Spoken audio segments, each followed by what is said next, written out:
Nombre, chapitre 26. À la suite de ce fléau, l'Éternel dit à Moïse et à Éléazar, le fils du prêtre Aaron, faites le dénombrement de toute l'assemblée des Israélites âgés de 20 ans et plus en fonction de leur famille, de tous les membres du peuple d'Israël aptes au service militaire. Moïse et le prêtre Éléazar leur parlèrent dans les plaines de Moab, près du Jourdain, vis-à-vis de Jéricho. Ils dirent, on fera le dénombrement des hommes âgés de 20 ans et plus, comme l'Éternel l'avait ordonné à Moïse et aux Israélites à leur sortie d'Égypte. Ruben était l'aîné d'Israël. Voici les descendants de Ruben. Hénoc, dont descend le clan des Hénokites, Palu, dont descend celui des Paluites, Hetzron, dont descend celui des Hetzronites, Carmi, dont descend celui des Carmites. Tels sont les clans des Rubénites. On dénombra 43 730 hommes. Descendants de Palu, Eliab, fils d'Eliab, Nemuel, Dathan et Abiram. C'est ce Dathan et cet Abiram qui faisaient partie des hommes convoqués à l'assemblée et qui se soulevèrent contre Moïse et Aaron avec la bande des partisans de Corée lors de leur révolte contre l'Éternel. La terre s'entr'ouvrit et les engloutit avec Corée, quand ceux qui s'étaient rassemblés moururent et que le feu dévora les 250 hommes. Ils servirent d'avertissement au peuple. Quant aux fils de Corée, ils ne moururent pas. Voici les descendants de Siméon en fonction de leur clan. De Nemuel descend le clan des Nemuélites, de Jamin celui des Jaminites, de Jakin celui des Jakinites, de Zérar celui des Zérakites, de Saül celui des Saülites. Tels sont les clans des Siméonites. On dénombra 22 200 hommes. Voici les descendants de Gad en fonction de leur clan. De Tséphon descend le clan des Tséphonites, de Haggi celui des Haggites, de Shuni celui des Shunites, d'Ozni celui des Oznites, d'Éri celui des Érites, d'Arod celui des Arodites, d'Arééli celui des Aréélites. Tels sont les clans des descendants de Gad. On dénombra 40 500 hommes.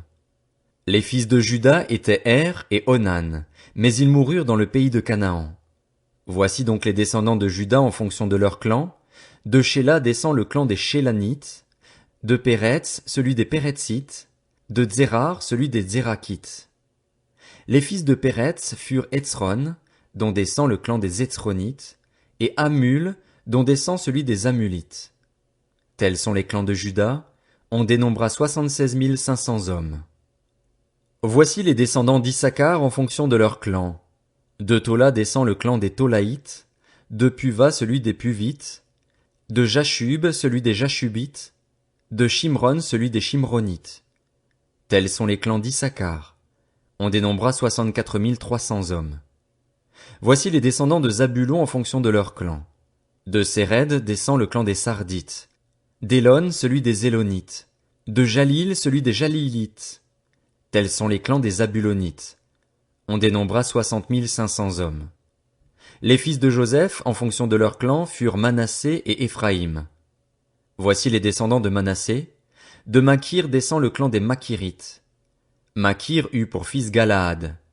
De Galaad descend le clan des Galaadites. Voici les fils de Galaad. Jézer, dont descend le clan des Jézérites. Élec, celui des Élékites. Azriel, celui des Azriélites. Sichem, celui des Sichémites. Shemida, celui des Shemidaïtes. Épher, celui des Éphérites. Tselofshad, un descendant de Épher, n'eut pas de fils, mais il eut des filles. Voici leurs noms: Machla, Noa, Hogla, Milka et Tirtsa. Tels sont les clans de Manassé. On dénombra 52 700 hommes. Voici les descendants d'Éphraïm en fonction de leur clan. De Chutélar descend le clan des Chutarites. De Béker celui des Bakrites. De Tachan celui des Tachanites. Voici les descendants de Chutélar. d'Héran est descendu le clan des Héranites. Tels sont les clans des descendants d'Éphraïm. On dénombra 32 500 hommes. Ce sont les descendants de Joseph en fonction de leur clan. Voici les descendants de Benjamin en fonction de leur clan. De Béla descend le clan des Balites, d'Ashbel celui des Ashbélites, d'Ashiram celui des Ashiramites, de Shupham celui des Shuphamites, de Upham celui des Uphamites. Les fils de Béla furent Ard et Naaman. d'Ard descend le clan des Ardites et de Naaman celui des Naamanites. Tels sont les descendants de Benjamin en fonction de leur clan. On dénombra 45 600 hommes. Voici les descendants de Dan en fonction de leur clan. De Shusham descend le clan des Shushamites. Tels sont les clans de Dan en fonction de leur clan. On dénombra au total, pour les clans des Shushamites, 64 400 hommes. Voici les descendants d'Azer en fonction de leur clan. De Jimna descend le clan des Jimnites. De Jishvi, celui des Jishvites. De Béria, celui des Bériites. Des fils de Béria descendent de Héber, le clan des Hébrites, et de Malkiel, celui des Malkiélites. La fille d'Azer s'appelait Sérar. Tels sont les clans des descendants d'Azer. On dénombra 53 400 hommes. Voici les descendants de Nephtali en fonction de leur clan. De Jatsil descend le clan des Jatsilites, de Guni celui des Gunites, de Jétser celui des Jitzrites, de Shilem celui des Shilémites. Tels sont les clans de Nephtali en fonction de leur clan. On dénombra 45 400 hommes. On dénombra 601 730 Israélites. L'Éternel dit à Moïse, « Le pays sera partagé entre eux pour être leur propriété proportionnellement au nombre de personnes. À ceux qui sont plus nombreux tu donneras une portion plus grande, et à ceux qui sont moins nombreux tu donneras une portion plus petite. On donnera à chacun sa portion en se basant sur le dénombrement. Toutefois, le partage du pays s'effectuera par tirage au sort. Ils le recevront en propriété selon le nom des tribus de leurs ancêtres. C'est par tirage au sort qu'on répartira le pays entre eux, en fonction de leur nombre. Voici les Lévites dont on fit le dénombrement en fonction de leur clan. De Gershon descend le clan des Gershonites, de Kehat celui des Kéhatites, de Merari celui des Merarites. Voici les clans de Lévi, le clan des Libnites, celui des Hébronites, celui des Machlites, celui des Mushites, celui des Coréites. Kehat eut pour descendant Amram. La femme d'Amram s'appelait Jochébed. Elle était une descendante de Lévi née en Égypte. Elle donna à Amram Aaron, Moïse et leur sœur Myriam. Aaron eut pour fils Nadab et Abihu, Éléazar et Ithamar. Nadab et Abihu moururent lorsqu'ils apportèrent du feu étranger devant l'Éternel. On dénombra au total 23 000 hommes âgés d'1 mois et plus. Ils ne furent pas inclus dans le dénombrement des Israélites parce qu'ils ne reçurent pas de possession au milieu d'eux. Tels sont les Israélites dont Moïse et le prêtre Éléazar firent le dénombrement dans les plaines de Moab, près du Jourdain, vis-à-vis de Jéricho. Parmi eux ne figurait aucun des Israélites dont Moïse et le prêtre Aaron avaient fait le dénombrement dans le désert du Sinaï. En effet, l'Éternel avait dit, « Ils mourront dans le désert et il ne restera pas un seul d'entre eux, excepté Caleb, fils de Jéphuné, et Josué, fils de Nun. » Nombre, chapitre 27. Les filles de Tselophshad, le descendant de Hépher, fils de Galaad, fils de Makir, fils de Manassé, des clans de Manassé, fils de Joseph, s'appelaient Machla, Noa, Hogla, Milka et Tirtsa. Elles s'approchèrent et se présentèrent devant Moïse et devant le prêtre Éléazar, ainsi que devant les princes et toute l'assemblée à l'entrée de la tente de la rencontre en disant, « Notre père est mort dans le désert. Il ne faisait pas partie de l'assemblée de ceux qui se sont révoltés contre l'Éternel, de la bande des partisans de Corée, mais il est mort pour son propre péché et il n'avait pas de fils. Pourquoi le nom de notre père disparaîtrait-il de son clan du simple fait qu'il n'a pas eu de fils? Donne-nous une possession parmi les frères de notre père. » Moïse porta leur cause devant l'Éternel, et l'Éternel dit à Moïse, « Les filles de Tselophshad ont raison. Tu leur donneras en héritage une possession parmi les frères et leur père, c'est à elles que tu feras passer l'héritage de leur père. Tu transmettras ces instructions aux Israélites. Lorsqu'un homme mourra sans laisser de fils, vous ferez passer son héritage à sa fille. S'il n'a pas de fille, vous donnerez son héritage à ses frères. S'il n'a pas de frère, vous le donnerez aux frères de son père. Si son père n'avait pas de frère, vous le donnerez au plus proche parent dans son clan et c'est lui qui le possédera. Ce sera pour les Israélites une prescription et une règle, comme l'Éternel l'a ordonné à Moïse. L'Éternel dit à Moïse, « Monte sur ce sommet des montagnes d'Abarim et regarde le pays que je donne aux Israélites. Tu pourras le contempler, mais toi aussi tu iras rejoindre les tiens, tout comme ton frère Aaron. En effet, vous vous êtes rebellés contre mon ordre dans le désert de Tsin, lorsque l'assemblée s'est mise à contester. Vous n'avez pas respecté ma sainteté devant eux lors de l'épisode du manque d'eau. Ce sont les eaux de Mériba à Kadès, dans le désert de Tsin. Moïse dit à l'Éternel, que l'Éternel, le Dieu qui donne le souffle à toute créature, établisse sur l'assemblée un homme qui sorte et rentre à leur tête, qui les fasse partir en campagne et en revenir, afin que l'assemblée de l'Éternel ne ressemble pas à des brebis qui n'ont pas de berger. L'Éternel dit à Moïse, prends Josué, fils de Nun, c'est un homme en qui réside l'Esprit. Tu poseras ta main sur lui. Tu le feras se tenir devant le prêtre Éléazar et devant toute l'assemblée, et tu lui donneras des ordres sous leurs yeux. Tu lui transmettras une partie de ton autorité afin que toute l'assemblée des Israélites l'écoute. Il se présentera devant le prêtre Éléazar, qui consultera pour lui le jugement de l'Urim devant l'Éternel.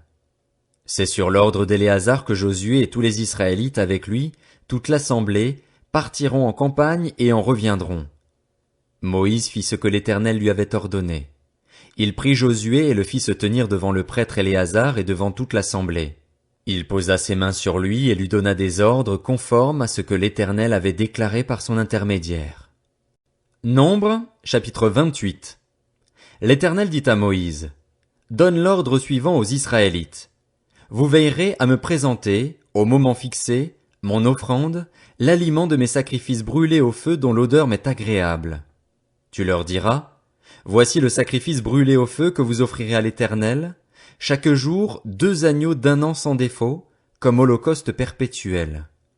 Tu offriras l'un des agneaux le matin, l'autre au coucher du soleil, ainsi que, pour l'offrande végétale, 2 litres de fleur de farine pétrie dans 1 litre d'huile d'olive concassée.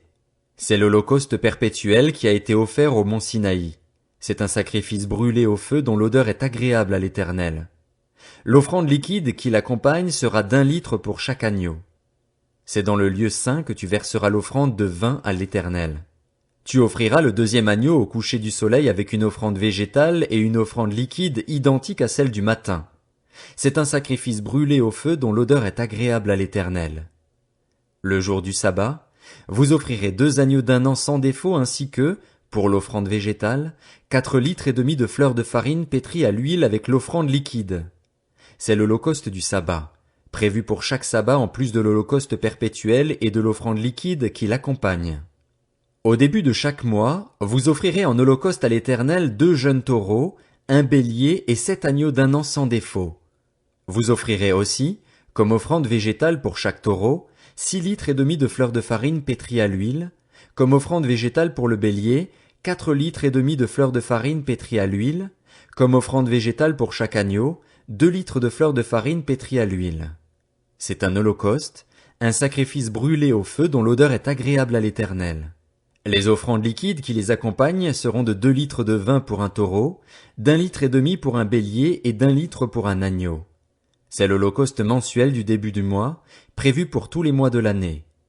On offrira à l'Éternel un bouc en sacrifice d'expiation, en plus de l'holocauste perpétuel et de l'offrande liquide qui l'accompagne. Le 14e jour du 1er mois, ce sera la Pâque de l'Éternel. Le 15e jour de ce mois sera un jour de fête. On mangera pendant 7 jours des pains sans levain. Le 1er jour, il y aura une sainte assemblée. Vous n'effectuerez aucun travail pénible. Vous offrirez en holocauste à l'Éternel un sacrifice brûlé au feu, 2 jeunes taureaux, 1 bélier et 7 agneaux d'1 an sans défaut. Vous y joindrez l'offrande de fleur de farine pétrie à l'huile, 6 litres et demi pour un taureau, 4 litres et demi pour un bélier et 2 litres pour chacun des 7 agneaux. Vous offrirez un bouc en sacrifice d'expiation afin de faire l'expiation pour vous. Vous offrirez ces sacrifices en plus de l'holocauste du matin, qui est un holocauste perpétuel. Vous les offrirez chaque jour pendant 7 jours. Ce sera l'aliment d'un sacrifice brûlé au feu dont l'odeur est agréable à l'Éternel. On les offrira en plus de l'holocauste perpétuel et de l'offrande liquide qui l'accompagne. Le 7e jour, vous aurez une sainte assemblée. Vous n'effectuerez aucun travail pénible. Au moment des premières récoltes, lorsque vous présenterez une offrande de produits nouveaux à l'Éternel lors de votre fête des semaines, vous aurez une sainte assemblée. Vous n'effectuerez aucun travail pénible. Vous offrirez en holocauste dont l'odeur est agréable à l'Éternel 2 jeunes taureaux, 1 bélier et 7 agneaux d'1 an. Vous y joindrez l'offrande de fleur de farine pétrie à l'huile, 6 litres et demi pour chaque taureau, 4 litres et demi pour le bélier et 2 litres pour chacun des 7 agneaux. Vous offrirez un bouc afin de faire l'expiation pour vous. Vous offrirez ces sacrifices en plus de l'holocauste perpétuel et de l'offrande végétale qui l'accompagne. Vous aurez des agneaux sans défaut et vous y joindrez les offrandes liquides qui les accompagnent.